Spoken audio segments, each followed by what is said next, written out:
ये जो दुनिया के लोग कहते हैं कि हम भगवान शिव के भक्त हैं, कई लोग कहते हैं हम भगवान शंकर के उपासक हैं,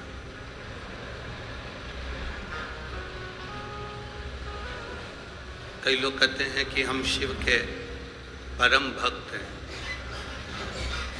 नहीं, शिव के परम भक्त होना मतलब मौन होना, चुप होना।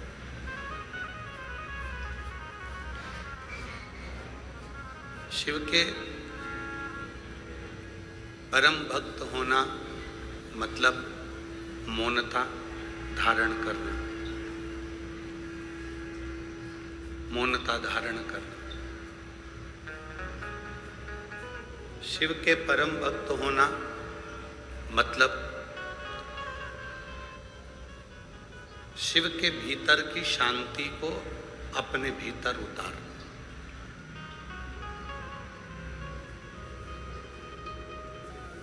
हम केवल चंदन लगा लें, रुद्राक्ष की माला पहन लें,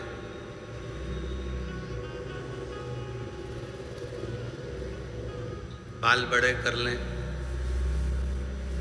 भस्म लगा लें, उससे शिव के भक्त नहीं। शिव के भक्त बनने के लिए सबसे ज्यादा जरूरी है हमारा मौन होना, हमारा चुप रहना, हमारी शांति। और कर्पूर घोरम करुणावतार संसार सारम भुजगेन्द्रहारम सदा वसंतम हृदयारविंदे भवं भवानी सहितं नमामि। कर्पूरगौरं करुणावतारं संसारसारं भुजगेन्द्रहारं सदा वसंतं हृदयारविंदे भवं भवानी सहितं नमामि। शिव के भक्त होने के लिए दिखावे की जरूरत नहीं पड़ती।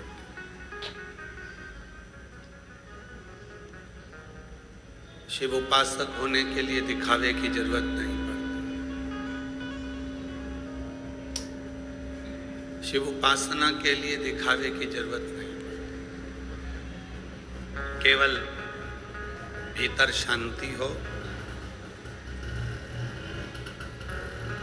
मुख में शिव का नाम हो, अपने भीतर उस परमात्मा के नाम जाप का स्मरण हो, और कुछ है। आपके गले में रुद्राक्ष पड़ा हुआ है,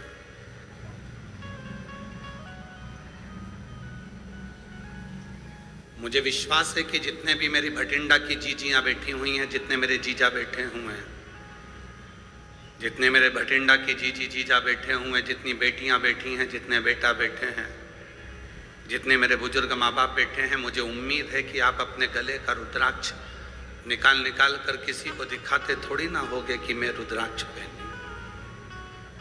दिखाते हो क्या? आप दिखाते हो किसी को? बीच के पंडाल वालों, किसी को दिखाते हो? तिजोरी में रखा हुआ धन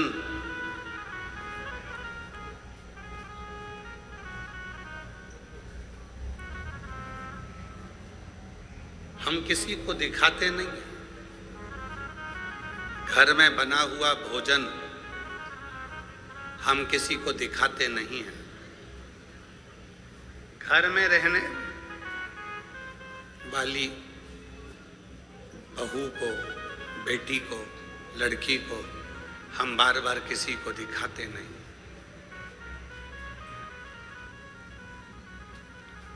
उसी तरह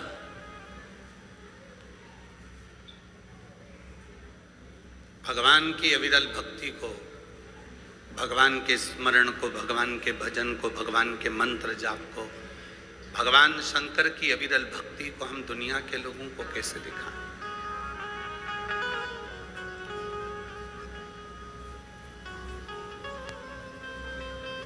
ये दिखाने का विषय नहीं है। पीछे क्या है? ये दिखाने का विषय नहीं है, ये भजन का विषय, स्मरण का विषय, मंत्र जाप का विषय है, नाम जाप का विषय। जिस दिन तुम अपनी भक्ति को दिखाना प्रारंभ कर दोगे, उस दिन शंकर तुमसे बहुत दूर हो जाएगा, शिव आपसे बहुत दूर हो जाएगा। शिव महापुराण की कथा में आप कई सालों से कथा को श्रवण कर रहे हैं। हमें भी शिव की कृपा से कथा करते करते 30 साल के ऊपर हो गया। पर पूरी शिव महापुराण की कथा में पीछे का कोई साउंड का तार टूटा हुआ है, जुड़ रहा है, 2 मिनट में जुड़ जाएगा, चालू हो जाएगा। पूरे 30 वर्ष की कथा में कहीं पर भी आपको शिव महापुराण के भीतर कोई भक्ति का दिखावा सामने नहीं आएगा। अगर आएगा तो केवल मेरा भोलेनाथ ही सामने आएगा और उसका भजन ही सामने आएगा।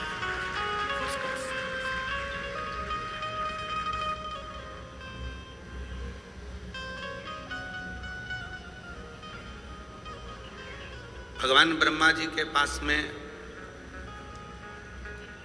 असुरों की बात जाती है, भगवान विष्णु के पास में असुरों की बात जाती है,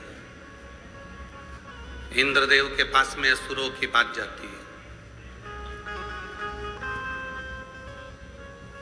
गरुण वरुण के पास में असुरों की बात जाती है, पर केवल एक देव अधिदेव महादेव ऐसे हैं जिनके कैलाश पर असुरों की बात नहीं जाती। कोई बताने जाए तो शिव जी असुरों की बात हो जाती। बढ़िया है रिंकू, साधुता तुम। एक बार साउंड वाले के लिए भी जोरदार ताली बजाओ, अच्छा साउंड।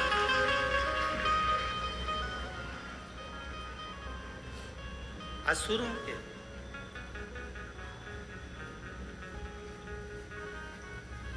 ब्रह्मा जी के पास बात गई असुरों की,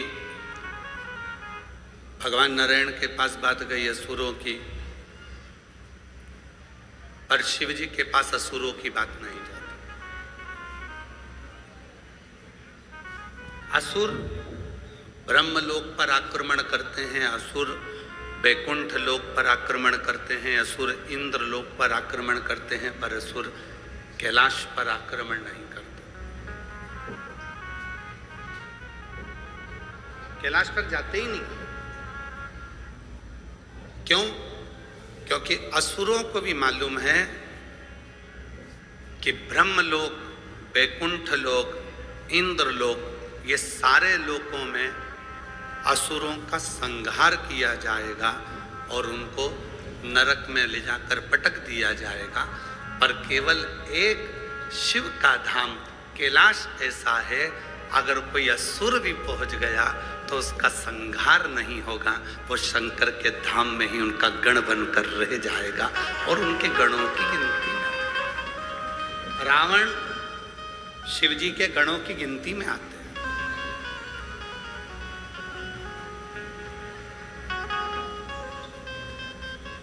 एक एक असुर, गजासुर वो भी शिव के गणों की गिनती में आ जाता है, भस्मासुर वो भी शिव जी के गणों की गिनती में आ जाता है। एक एक असुर जितने भी असुर वो सब भगवान शंकर के गणों की गिनती में आ गए। गणों क्यों? क्योंकि मेरा भोले बाबा एक ऐसा भोलेनाथ, मेरे शिव ऐसे हैं, पापी से पापी जीव को भी वो तार देते हैं और अपना बनाकर अपनी शरणागति में रख लेते हैं। वो शिव, वो शिव।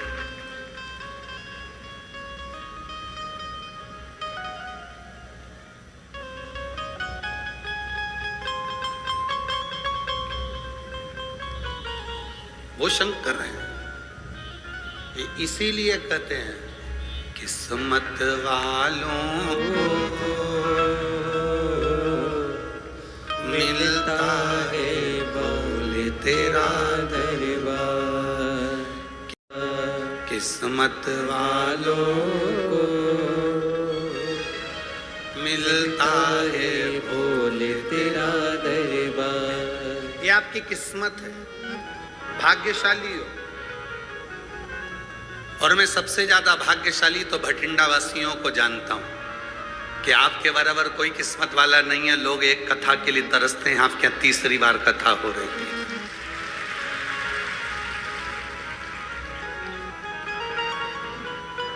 और इसमें साधुवाद देना चाहिए आपको अमरजीत सिंह जी को, मेहता जी को। इसमें साधुवाद देना चाहिए आपको पदम सिंह मेहता जी को।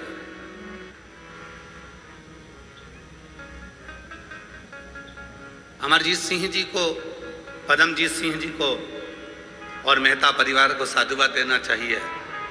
वो बहुत मेहनत प्रयास कर एक दो वर्ष में कथा करवाई लेते हैं और तीसरी कथा भटिंडा पंजाब में हो रही है।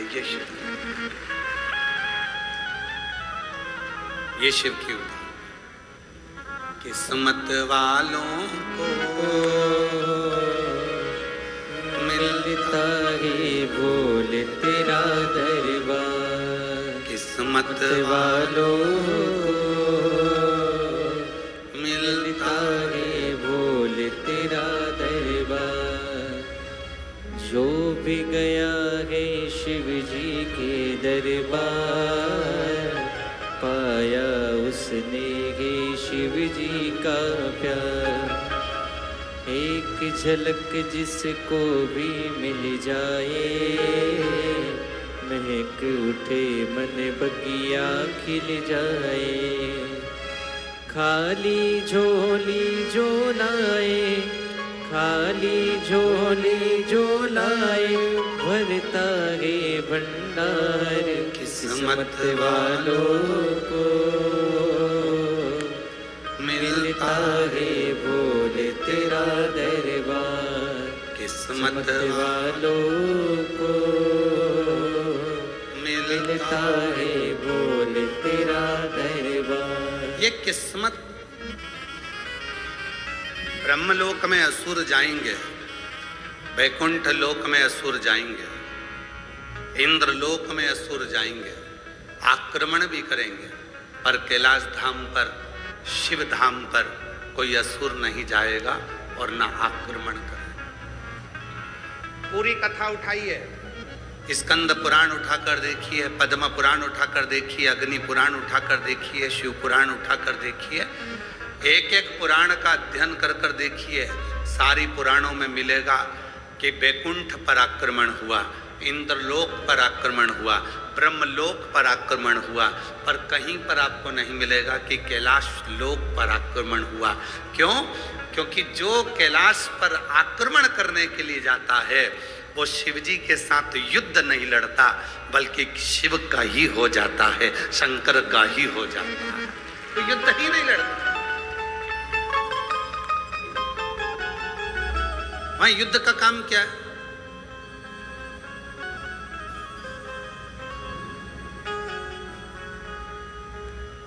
एक बार देवऋषि नारद जी ने तुम रुका जी से जाकर कहा, है तुम रुका, इतने सारे असुर देवलोकों पर आक्रमण करते हैं और शिवजी मौन होकर, चुप होकर, शांति से बैठे रहते। इतने असुर आक्रमण कर रहे हैं और शिवजी मौन होकर बैठे हुए हैं। कारण क्या? तुमरुका जी ने कहा जितने भी असुर आक्रमण करते हैं, भगवान शंकर को नहीं मालूम कि वो असुर क्या कर रहे हैं। उनको तो कोई जाकर बताएगा कि असुर आक्रमण करे हैं, तब शिव को मालूम पड़ेगा कि असुरों ने आक्रमण करा। घर में, परिवार में जो घर के अंदर बहुत भोला सा व्यक्ति होता है, बहुत सरल सा व्यक्ति होता है, पूरा शिव की तरह कोई व्यक्ति प्रत्येक घर के अंदर, प्रत्येक घर में शिव जैसा एक ना एक व्यक्ति जरूर होता है जो फालतू के लफड़े में पड़ता ही नहीं है। उसको मालूम ही नहीं है क्या हो रहा है क्या नहीं हो रहा है। उसको तो अपने दुकान जाना है, ऑफिस जाना है, काम करना है, व्यापार करना है, व्यवसाय करना है और अपने कर्म में लगे रहना है। बाकी के उसे कोई मतलब नहीं कि क्या हो रहा है। आग लगे बस्ती में, आवाज तो बोलो, अपन रहो मस्ती, क्या किसको रोइए, चादर तान के, उसे मतलब ही नहीं। और ऐसा नहीं कि केवल कैलाश पर शिव है। आप अपने घर में भी देखो, अपने घर में अगर 10 सदस्य हैं, 5 सदस्य हैं, 8 सदस्य हैं, 4 सदस्य हैं, 6 सदस्य हैं, उन 6 सदस्य में, उन 4 सदस्य में, उन 8 सदस्य में एक ना एक शंकर जरूर होगा। एकदम भोला, कोई मतलब नहीं, आएगा, खाएगा, जाएगा, सोएगा, अपना काम करेगा और अपनी मस्ती में रहेगा। और दिन भर मम्मी कहती रहेगी, अरे ऐसा हो गया, पापा कहेंगे वैसा हो गया, बहन ने कहा ऐसा हो गया। वो कहे क्या टेंशन लेती ना तुम, क्या बोला। उसे मालूम है मैं बोल भी दूंगा तो कोई फर्क नहीं पड़ना, अगर मैं कुछ कह भी दूंगा तो कोई फर्क नहीं पड़ना, अगर मैं गुस्सा कर भी लूंगा तो कोई फर्क नहीं पड़ना है। तो उसको मालूम है मम्मी ने तो पहले से बोल के रखा होगा कुछ ना कुछ, पापा जी ने भी कुछ ना कुछ बोला होगा, बहन ने भी कुछ ना कुछ बोला होगा, भाई ने भी कुछ ना कुछ बोला होगा। तो जो घर का शंकर होता है, घर का जो शिव होता है, वो बोलता ही नहीं है। उसको तो एक ही मतलब है, ला रोटी ला, क्या बनाया, लाओ जल्दी से भोजन करा, चाय बना ला, जा चाय बनाई, भोजन करा। और पत्नी बोल भी रही है, तुम कुछ जवाब दोगे? पति कहता रोटी अच्छी बनी है। तुम कुछ बोलोगे? बहुत बढ़िया, जोरदार। शिव है, शंकर, उसे कोई मतलब, वो तो अपनी भक्ति में, अपने भजन में, अपने स्मरण में डूबा हुआ। देव ऋषि नारद ने कहा क्या शिवजी को असुरों के बारे में मालूम नहीं? भगवान तुमरुका जी ने कहा। तुमरुका जी कहते हैं, नारद, शिवजी इन सब असुरों को कभी भी स्मरण नहीं करते। शिवजी मौन रहकर, शांति पूर्वक बैठकर अपने तप साधना में लगे रहते हैं। अगर कोई जाकर बताए कि असुर ऐसे हैं तो शिव स्वीकार करते हैं कि ये असुर ऐसा।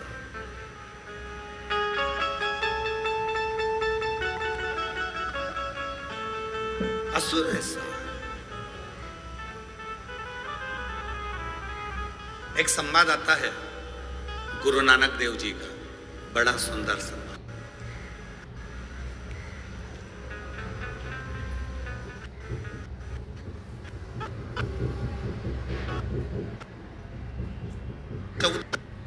है गुरु नानक देव जी की।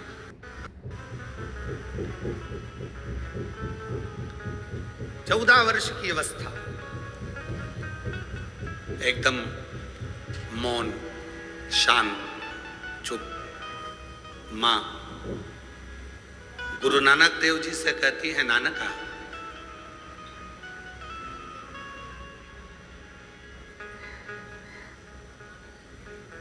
मैंने तुझको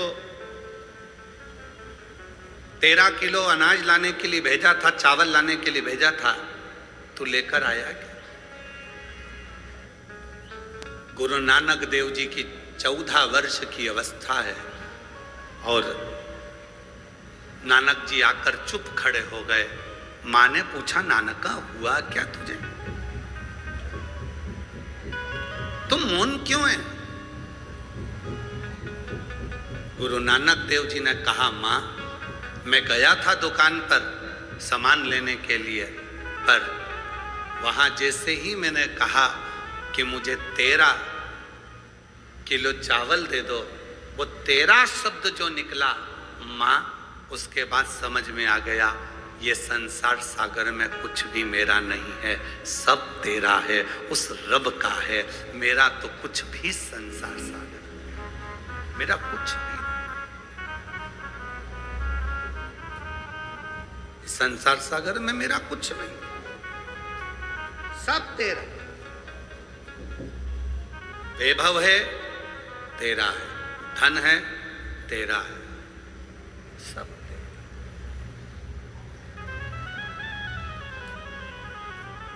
बस 14 वर्ष की अवस्था में गुरु नानक देव जी ने वो 13 के आंकड़े को ऐसा पकड़ा कि गुरु नानक देव जी महाराज के मन में ये बैठ गया कि ये संसार सागर को ये बता देना है कि ये संसार कुछ भी मेरा नहीं, सब उस रब का है, उस परमात्मा का है, मेरा कुछ। प्रभु आपकी कृपा से सब काम हो रहा है,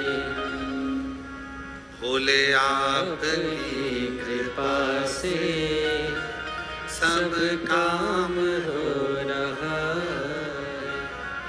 करते हो भोले बाबा मेरा नाम हो रहा है, करते हो भोले बाबा मेरा नाम हो रहा है, भोले आपकी कृपा से सब काम हो रहा है, शिव आपकी कृपा से सब काम हो रहा है। गुरु नानक देव जी ने वो 13 के आंकड़े को जो पकड़ा, उस दिन से आज तक केवल नानक का नहीं, गुरु नानक हो गए, समझ गए।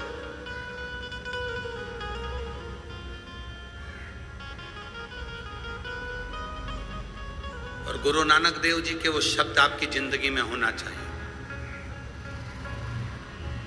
गुरु नानक देव जी की वो वाणी आपके हृदय में होना चाहिए।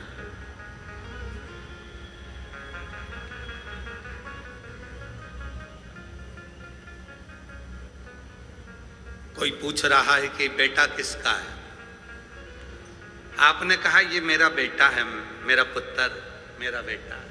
नहीं नहीं, ये तो उस रब का,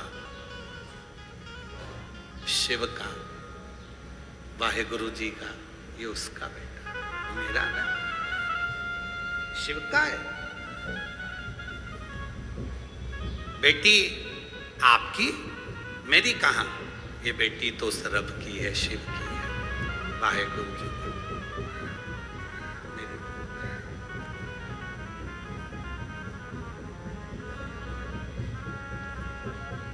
ये धन, ये दौलत, ये संपदा, ये वैभव, ये कुर्सी, ये पद, ये प्रतिष्ठा, सब मेरा कुछ भी नहीं है, सब उसी का है। उसने तो मुझे बस लाकर बिठाया है कि तुझे संभाल, ये मेरा नहीं। शिव महापुराण के महत्तम में वेदव्यास जी ने वर्णन किया, कथा का जजमान मिल नहीं रहा था तो कथा का जजमान चंचुला देवी ने शिव और पार्वती को बनाया, शंकर पार्वती। कल कथा में दर्शन करे थे ईश्वर गोरा के, शिव पार्वती यजमान बने थे।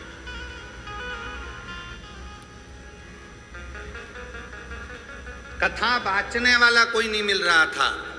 चंचुला देवी देवऋषि नारद जी के पास जाकर बोलती हैं कि आप कथा कर दो। देवऋषि नारद जी ने कहा मैं कथा जी के घर पर जब पहुंचे,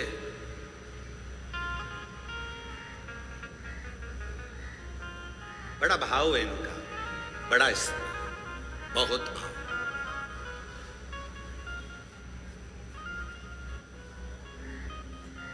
आज हम कहने में पीछे नहीं हटेंगे। अमरजीत जी आपको बहुत साधुता के साथ कहेंगे, जहां पर भी कथा करने के लिए जाते हैं वहां भोजन बनाने वाले को लगाया जाता है, ब्राह्मण। और अमरजीत जी हम धन्यवाद देते हैं आपकी धर्म पत्नी को, जीजी बाई को, कि 3 बार कथा करने के लिए यहाँ आए और तीनों बार भले ढेरों सारों काम करने वाले लगे हों, नौकर चाकर ढेर सारे काम करने वाले सेवादार लगे हों, पर भले सबका भोजन कोई भी बनाए, पर हमारी जीजी बाई अमर सिंह जी मेहता जी की धर्म पत्नी हम ये तीसरे वर्ष में देख रहे हैं, 7 दिन जब तक हम इनके यहाँ रहते हैं तब तक हमारे भोजन बनाना भी स्वयं, हमारे बर्तन को साफ भी स्वयं, और भोजन सब्जी काटना, संभालना, बनाना, सब सामग्री एक जैसे माँ अपने बेटे को भोजन कराती है, ऐसे अन्नपूर्णा की तरह हमारी जीजी भाई हमको प्रचार करती। मैं साधुता दूंगा इसकी।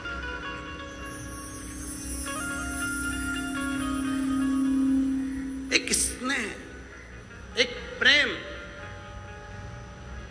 सवेरे विकास पंडित जी ने इनसे पूछ लिया आप किसके लिए भोजन बना रही हो? गुरुजी के लिए? माताजी? तो माताजी कहती है नहीं नहीं नहीं, जो गुरुजी के ऊपर ठाकुर जी बैठे हैं, शंकर जी बैठे हैं, शालिग्राम जी बैठे हैं, हम तो उन भगवान के लिए भोजन तैयार करते हैं, और वो भोजन जब भगवान पा लेते हैं तो उस भोजन में ऐसा स्वाद आ जाता है, स्वयं प्रसाद बन जाता है। ये उनके हृदय का भाव है। आज हमें विकास जी बता रहे थे तो हमने कहा कि ये भीतर जो शिव बैठा, भीतर जो शंकर बैठा, ये उसकी प्रसन्नता, ये उसकी आनंद।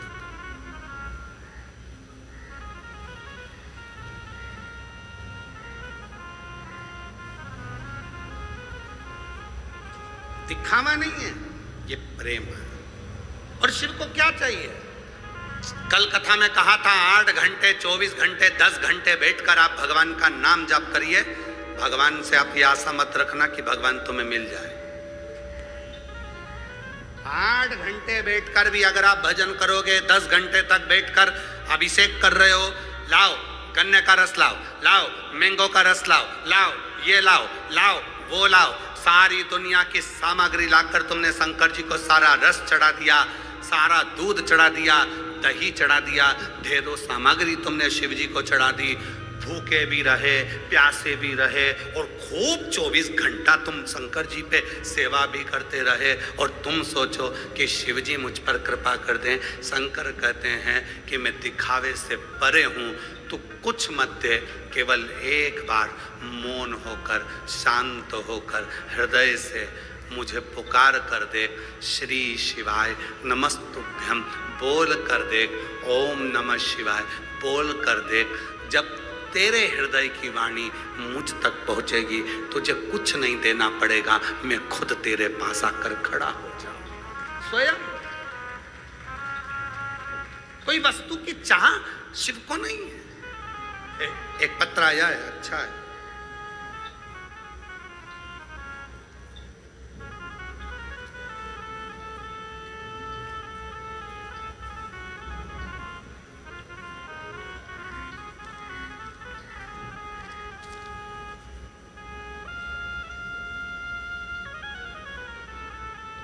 मेरा नाम पूजा कंबोज, पति का नाम राहुल कंबोज, मेरा फ़ोन नंबर ये है।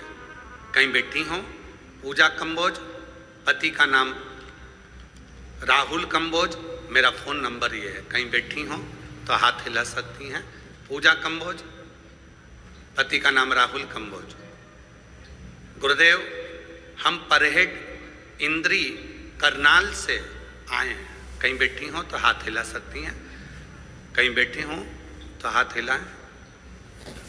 आप भी हैं, आ जाओ, आ जाइए। एक लोटे जल और पशुपतिनाथ व्रत का क्या वर्णन करूं गुरुदेव। मुझे 12 साल से सोरायसिस त्वचा रोग की बीमारी थी। 12 साल से मेरे को सोरायसिस की बीमारी है। 12 साल हो गए दवाई खाते खाते, लेकिन ये बीमारी ठीक ही नहीं होती।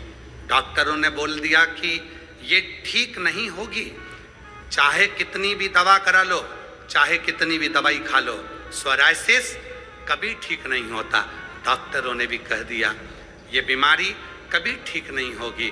गुरुदेव आपकी कथा में सुनना प्रारंभ करी।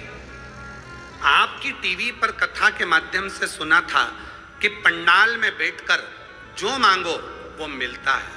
12 साल से इस बीमारी से इतनी दुखी हो गई थी कि पहली बार कथा सुनकर टीवी पर आप पर भरोसा हुआ और जिंदगी में पहली बार किसी कथा के पंडाल में मैं जाकर बैठी। घरौंडा करनाल में 17 मई को मैं कथा सुनने के लिए पहुंच गई। आज से 1 महीने पहले मैं घरौंडा करनाल की कथा में 17 मई को घरौंडा करनाल में कथा सुनने के लिए आई। 17 मई को घरौंडा करनाल में कथा सुनने के लिए आई और गुरुदेव अभी 1 महीना ही हुआ है मैंने वहां जाकर बाबा को प्रणाम करा। करनाल में कोई कुछ बोलता रहा, कोई कुछ बोलता रहा, पर मेरा मन तो भगवान शिव में लगा रहा। गुरुजी आप ही की कथा में सुना था कि चित्त कथा में लगाना, दुनिया तो कुछ भी बोलती रहेगी, उनके विचारों को मत सुनना, बस मन बाबा में लगाना। मैं भी 12 साल से चर्म रोग था, सोरायसिस की बीमारी थी। पहुंच गई 17 मई को घरौंडा, वहीं पर बैठकर कथा सुनी। पंडाल में जगह नहीं थी, मंडी में बैठ गई। कथा सुनने के बाद में जब सब चले गए तब मैं अंदर गई पंडाल में। वहाँ की मिट्टी को मैंने अपने पूरे शरीर पर लगा लिया, थोड़ी सी मिट्टी बांध कर ली आई और फिर मैं सीधे कुबरेश्वर धाम चली गई। वहां से रुद्राक्ष लेकर आई, उस रुद्राक्ष को पानी में गलाती, उस पानी को पीना चालू करा और बाबा की ऐसी कृपा हुई गुरुदेव, जो 12 साल में नहीं हुआ वो 1 महीने में आज मैं पूरी ठीक होकर पंडाल में भटिंडा के कथा सुनने के लिए आई। जो 12 साल में नहीं हुआ वो 1 महीने में मैं ठीक होकर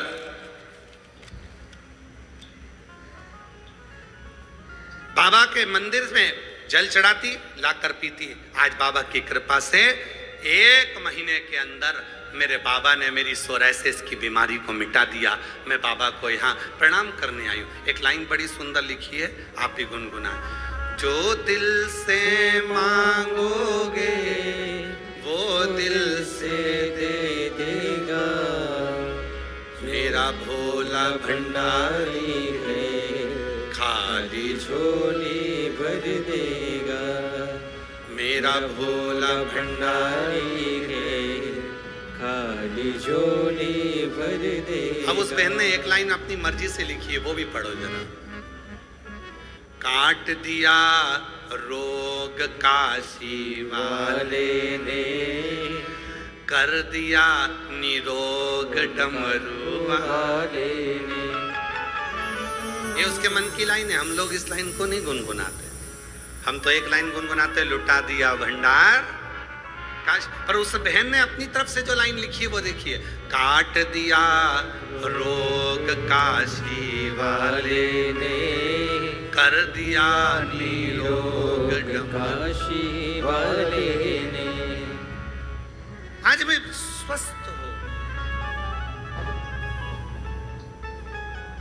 एक पत्र और बड़ा सुंदर लिखा एक बहन ने, जिसका लड़का 10 साल का हो गया, बोलता नहीं है। उसको एक बीमारी है, जिस बीमारी का नाम उसने लिखा है इसमें, ऑटिज्म। लड़के का फोटो देखिए पहले।